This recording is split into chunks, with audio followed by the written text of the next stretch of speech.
హల్లెలూయా, హల్లెలూయా. గట్టిగా చెప్దాం, హల్లెలూయా. నీ పేరు ఏమిటి? మంచి పేరా, చెడ్డ పేరా? సో మనల్ని మనమే పరీక్షించుకుంటే మన పేరు ఏ విధంగా ఉంది? పేరు అని అంటే నా పేరేంటి? నోవా. ఆయన పేరేంటి? సురేష్. పేరంటే ఇదే? ఏమని విన్నాం, ఏమని తెలుసుకున్నాం? పేరు అని అంటే మనకు ఉండే పేరు పిలవడానికి, ఐడెంటిఫికేషన్ కొరకు, గుర్తింపు కొరకు ఒక పేరు అనేది పెట్టబడుతుంది కదా. దాని తర్వాత మనకి ఇంకొక పేరు ఉంటుంది సమాజంలో. సమాజంలో అయినా ఒకటేందుకు చాలా ఉంటాయి. సమాజంలో ఒక పేరు అంటే నేను ఒకటే అంటున్నా, కానీ సమాజంలో కూడా చాలా ఉంటాయి. ఇంటిలో కూడా ఒక్కొక్కరు ఒక్కొక్క రకంగా. ఆ పేరు అనేది ఎట్లా పెట్టబడుతుంది అంటే మనము అవతల వ్యక్తికి అర్థమైనట్టుగా ఆ వ్యక్తి పెట్టుకుంటాడు. ఆ వ్యక్తికి మనం ఏ విధంగా అర్థమవుతామో, ఆ వ్యక్తి పట్ల మన వైఖరి ఏ విధంగా ఉంటుందో, ఒకవేళ మనల్ని బట్టి ఎవరికైనా ఇబ్బంది కలుగుతున్నది అనుకోండి, వాడు ఆ ఇబ్బందికరమైన పేరుతోనే మనల్ని గుర్తుపెట్టుకుంటాడు.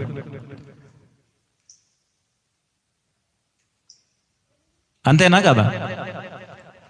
అరే ఆయన ప్రేమ కలిగిన వ్యక్తి, ఆయన చాలా ప్రేమ కలిగిన వ్యక్తి, చాలా దయగలిగిన వాడు.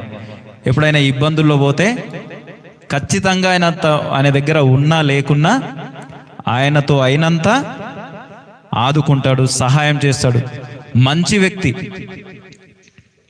ప్రేమగల వ్యక్తి అని వారి ప్రేమను పొందుకున్నవాడు ఆయనకు పేరు పెట్టుకుంటాడు. ఆయన పేరు ఆ విధంగా ఉంది. ఆయన అసలు పిలవడానికి ఉన్న పేరు వేరు, ఆయన బుద్ధిని బట్టి ఉన్న పేరు వేరు. అలాగే కొందరు ఒక వేస్ట్ పర్సన్ లాగా కనబడతారు. ఆయన పేరు ఎత్తినాం అనుకోండి ఎవరి ముందని, వాని పేరు చెప్పక నా ముందు వాడు ఒక వేస్ట్ గాడు ఉన్నాడు, వాడు వేస్ట్, వాని గురించి మాట్లాడడమే వేస్ట్, దండగా. వాని పేరెత్తకు నాకు మొత్తం చిరాకు వస్తుంది. ఇంకా నేను మొత్తం ఊగిపోతా, నా వల్ల కాదు, ఆ పేరు అసలు వద్దే వద్దు అన్నంతగా కొందరి హృదయాలలో కొందరు ఆ విధంగా ఉండిపోతారు. సో మొత్తానికి మనకు తెలుసు, సమాజంలో రకరకాలుగా మన బుద్ధిని బట్టి, మన ప్రవర్తనను బట్టి, మన యొక్క మంచి క్రియలను బట్టి కూడా పేరు ఉంటుంది. ఏది ముఖ్యం? ఏది ముఖ్యం? మనము సర్టిఫికేట్లో, పేపర్ పైన ఉన్న గొప్ప పేరు ముఖ్యమా? మన ప్రవర్తనను బట్టి సమాజంలో మనము కలిగి ఉన్న పేరు ముఖ్యమా? ఏది ముఖ్యం? ఏది ముఖ్యం? మన బుద్ధిని బట్టి, మన ప్రవర్తనను బట్టి మనము పొందుకునే పేరు ఏదైతే ఉంటుందో సమాజంలో, అదే ముఖ్యం. అంతేనా? ఏముందది? గొప్ప ఐశ్వర్యం కంటేను మంచి పేరు, వెండి బంగారముల కంటేను దయయు కోరదగినవి. అంతేనా? గొప్ప ఐశ్వర్యము కంటే మంచి పేరు అంట, ఉట్టి పేరు కాదు. మళ్ళా ఏ పేరు? మంచి పేరు. గొప్ప ఐశ్వర్యం కంటేను మంచి పేరు. సో మనకు వాస్తవానికి పెట్టబడిన పేరు ఒకటైతే, మన బుద్ధిని, మన ప్రవర్తనను బట్టి సమాజంలో వచ్చే పేరు ఒకటైతే, మనం ఇంకొకటి ఎవరు? మనం ఎవరు? ఇంకొకటి, నా పేరు పెట్టబడిన నా జనులు. ఎవరు మనం? నా పేరు పెట్టబడిన నా జనులు. మనకు ఎవరి పేరుంది? ఆయన పేరు. ఆయన పేరు కలిగి ఉన్న మనము ఆయన నామానికి మహిమొచ్చే విధంగా ఉంటున్నామా, లేదంటే అవమానం తెచ్చే విధంగా ఉంటున్నామా? నిన్ను బట్టియే, మిమ్మును బట్టియే నా నామము అన్యజనుల మధ్య అవమానపరచబడుతున్నది, దూషణ పాలవుతున్నది అని దేవుడు బాధపడే పరిస్థితి తెస్తున్నామా? లేదంటే మనం సమాజంలోకి వెళ్తే ఏదైనా మంచి చేసినా చెడు చేసినా ఎవరైనా సరే, అసలు వీడు ఎవరు? మంచి చేసిన అనుకోండి, అసలు ఇంత మంచి లక్ష్యం ఉందంటే ఈ వ్యక్తి ఎవరు?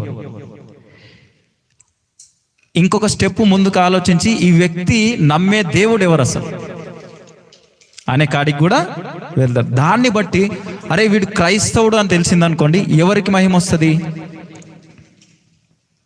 ఒకవేళ వాడు క్రైస్తవుడే కానీ మంచిగా జీవించలేడు అనుకోండి, ఏదైనా చెడు పని చేసిండు అనుకోండి, అప్పుడు ఎవరికి అవమానం వస్తుంది? దేవునికి. సో కాబట్టి మన పేరు ఏముందనేది ముఖ్యం కాదు. కొందరైతే మన పితరులు దేవుడు తెలియని కాలంలో మనకంటే ముందున్న వాళ్ళకి పెట్టిన పేర్లు చాలా అద్భుతంగా ఉంటాయి కదా.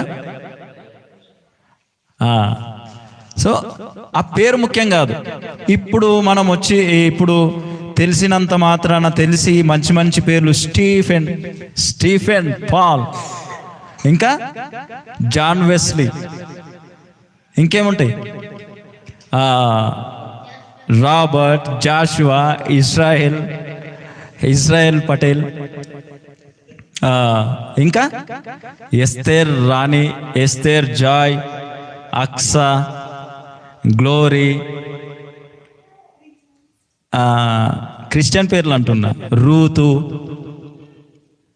కదా, ఇంకా కేజియా, పేతురు, యోహాను, దావీదు, దీనా.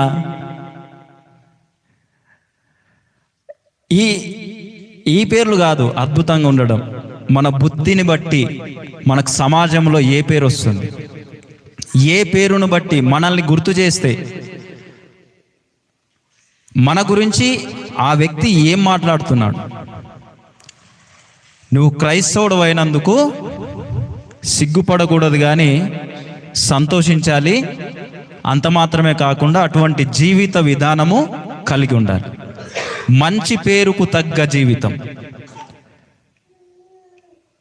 దేవునికి మహిమ తెచ్చే జీవితం మనము కలిగి ఉండాలి. అది చాలా అంటే చాలా ప్రాముఖ్యం. అడు మాటల మాంత్రికుడు, మాటల ఇంకా ఉంటాయి కదా, అక్కడితో ఆగొద్దు. మనము విశ్వాసానికి సంబంధించిన మాటలు కొందరు మాట్లాడుతుంటే ఎట్లుంటుంది, ఏకంగా చిన్న చిన్న ఈ మెట్లు కాదు, ఈ చిన్న చిన్న గుట్టలు కాదు, చిన్న చిన్న గడ్డలు కాదు, ఏకంగా గుట్టలు దాటి కోటలు దాటిపోతూ ఉంటాయి. మన మాటలు కోటలు దాటిపోతాయి. జీవించే విషయానికి వస్తే సున్నా, జీవించే విషయానికి వస్తే సున్నా. సో కాబట్టి క్రైస్తవులముగా పిలువబడుతున్నప్పుడు సమాజంలో కూడా మన జీవిత విధానం ఎట్లుండాలి? ఇందాక దేవుని దాసుడు పంచుకున్నట్టుగా కొన్ని మంచి విషయాలు, అంటే మంచి పేరుకు తగినటువంటి క్రియలు ఏవి చేస్తే మనకు మంచి పేరు ఉంటుంది, ఏవి చేస్తే చెడ్డ పేరు కూడా వస్తుందని అద్భుతంగా వారు వివరించారు. సో ఈ విషయాలు గుర్తుపెట్టుకొని పేరుకు తగ్గ జీవితం జీవించాలి, పేరుకు తగ్గ జీవితం జీవించాలి. నేను మారిన కొత్తలో, రక్షించబడిన కొత్తలో, మారు మనసు పొందుకున్న కొత్తలో ఫస్ట్ నేను ఆలోచించింది ఏంటంటే నా పేరు గురించి. అరే నా పేరు నోవా కదా, దీనికి అర్థమైంది అసలు అని చెప్పి మళ్ళీ బైబిల్ తెరిచి చూసిన. ఆ పేరు ఎందుకు పెట్టిర్రు, ఆయనకి ఎందుకు పెట్టిర్రు బైబిల్లో ఉన్న నోవాకి? నాకెందుకు పెట్టిండ్రు? ఏదో ఉత్తునే పెట్టిండా, ఉట్టిగానే పెట్టేసిందా, లేదంటే ఈ పేరు పెట్టడానికి గల కారణం ఏమైనా ఉందా అని చెప్పి నేను ఈ పేరు పెట్టింది ఎవరు అని అంటే చెప్పిండ్రు, ఫలానా వ్యక్తి. ఎవరలు? మా తాత, మా బాబురావు తాత. ఈ పేరు మా అందరికీ ఆయననే పేర్లు పెట్టి, చాలా అద్భుతమైన పేర్లు. నోవా, ఎలియా, ఎలీషా, యోసేపు. ఎంత అద్భుతంగా ఉన్నాయి కదా. అయితే నా పేరు గురించి వెళ్ళిన, తాత నా పేరు పెట్టినావు కదా, నువ్వు ఏదో ఉట్టిగట్ల గుర్తొచ్చి పెట్టినవా, లేదంటే నీకేమైనా ప్రేరేపణ వచ్చిందా, ఎందుకు పెట్టినావు అని ఆయనకు అడిగిన అనమాట. అడిగినప్పుడు ఆయన చాలా విషయాలు మాట్లాడిండు. ఆయన సాధారణంగా ప్రతిరోజు బైబిల్ చదివే వ్యక్తి. సో ఆయనకు బైబిల్ జ్ఞానం కూడా చాలా ఉంది. ఆ రకంగా ఆయన కొన్ని విషయాలు చెప్పిండు దాని గురించి, మా అందరి పేర్లు కూడా ఎందుకు పెట్టాడు, ఎలా పెట్టాడు అనేది. సో అటువంటి విధంగా మనం కూడా మన పేర్లు ఉన్నాయి కదా, ఆ పేరుకు గల అర్థం ఏంటి, దానికి ఉన్న అర్థము ఏంటి అని మన పేర్ల గురించి కూడా అర్థం తెలుసుకొని అసలు ఆ పేరుకు తగ్గ జీవితము మరి మనం కలిగి ఉండాలి కదా అని కూడా ఆలోచించుకొని జీవిస్తే చాలా బాగుంటుంది. మనకు బాగుంటుంది, మన ప్రక్కకున్న వారికి కూడా మనం ఆశీర్వాదకరంగా ఉంటాం, మాదిరికరంగా ఉంటాం. మరొకటి ఏంటంటే దేవునికి మహిమ తెచ్చే విధంగా ఉంటాం. హల్లెలూయా, హల్లెలూయా. దేవునికి మహిమ కలుగును గాక. హల్లెలూయా. పేరు గొప్ప ఊరు దిబ్బ అన్నట్టుగా ఉండడానికి వీల్లేదు. అంతేనా? హల్లెలూయా. మంచి పేరుకు తగ్గ మంచి జీవితం కలిగి ఉందుముగాక. ఆమేన్. హల్లెలూయా. రైట్. దేవునికి మహిమ కలుగును గాక. ప్రార్థన చేసుకుందాం. అలాగే తల్లు వంచి ప్రార్థనలో ఉందాం. మహాపరిశుద్ధుడు అయిన గొప్ప దేవ, ఉన్నతుడా, మహోన్నతుడా, మమ్మలను పేరు పెట్టి పిలుచుకున్న దేవా, నాయనా, నీవు పేరు పెట్టి పిలుచుకున్న రీతిగానే మా జీవితాలు కూడా బాగుండాలని కోరుకున్న దేవుడవు నాయన. అదేవిధంగా ప్రభువా, మా జీవితాలు ఉండేటట్లుగా మీరే కృప చూపించండి, మమ్మల్ని సరిచేయండి నాయన. పేరుకు తగ్గ జీవితము, మంచి పేరు తెచ్చుకునే జీవితం,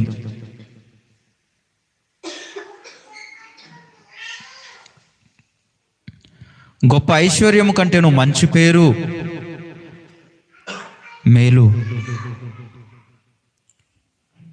మేము ఏది కలిగి ఉన్నా లేకున్నా అయ్యా, మా పేరు సమాజంలో బాగుండాలి. క్రైస్తవుడుగా నీ నామానికి మహిమ తెచ్చే విధంగానే మా జీవితాలు ఉండాలయ్యా. సహాయం చేయండి నాయన. మమ్మలను సరిచేయండి ప్రభువా, మమ్మల్ని బాగు చేయండి అయ్యా. నీకు అంగీకారంగా మా జీవితాలను మార్చుకోరండి తండ్రి. నీకు మహిమకరమైన జీవితాలు మాకు దయచేయండి నాయన. వాక్యపు వెలుగులో ప్రతిరోజు నాయన మమ్మల్ని మేము కట్టుకోవడానికి సహాయం దయచేయండి ప్రభు. వాక్యానుసారమైన జీవితాలను మాకు దయచేయండి నాయన. విన్న ప్రతి మాటను ప్రభువా మా హృదయాలలో భద్రపరుచుకొని నీరు కట్టి ఫలింపచేయండి నాయన, ఫలింపచేయండి ప్రభువా. నీ నామానికి మహిమకరమైన పాత్రలుగా అయ్యా మమ్మలను మార్చుకోనండి నాయన, మమ్మలను మార్చండి ప్రభు. ప్రతి ఒక్కరికి నాయన నీ ఆత్మీయ అభిషేకము, ఆత్మీయ ఆశీర్వాదాలతో నింపమని, అలాగే నాయన వారికి ఉన్న ప్రతి ఒక్కరికి ఉన్న ప్రతి అవసరతను, అక్కరలన్నీ కూడా నీవే తీర్చమని, ఆరోగ్యము లేని వారికి ఆరోగ్యమును దయచేయమని, సంపూర్ణ స్వస్థత యేసు నామములో కలుగునుగాకని ప్రార్థన చేస్తున్నాం. ఆరోగ్యము కలుగునుగాక యేసు నామములో, నెమ్మది కలుగునుగాక యేసు నామములో, నెమ్మది కలుగునుగాక. నాయన నీ గొప్ప కార్యాలు నాయన మా పట్ల జరిగించి మీరే మహిమ పొందుకోమని మహాపరిశుద్ధుడైన నజరేయుడైన యేసుక్రీస్తు నామములో ప్రార్థన మనవులు సమర్పించి వేడుకుంటున్నాము తండ్రి. Amen, amen.